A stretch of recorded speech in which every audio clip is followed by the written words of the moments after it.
কি দেখে খেতে মন হচ্ছে তো? তাহলে বাড়িতেই বানিয়ে ফেলো অতি সহজে সুপার টেস্টি ম্যাগি থুপ্পা।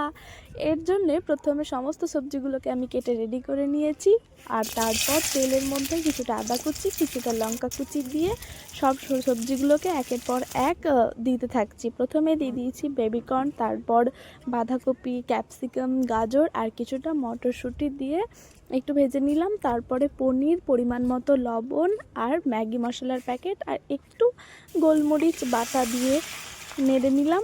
এরপরে জল দিয়ে দিলাম, তার মধ্যে একটু সস আর দুটো ম্যাগির প্যাকেট দিয়ে নিচ্ছি। আর এটা একটু ফুটে আসার পরে 4টে পালক পাতা আর একটা ম্যাগি মশলা অ্যাড করেছি, আর কিছুটা কর্নফ্লোর গুলে দিয়ে দিলেই, একটু ফুটিয়ে নিলেই রেডি। দেখো, নামিয়ে ফেলেছি আমি।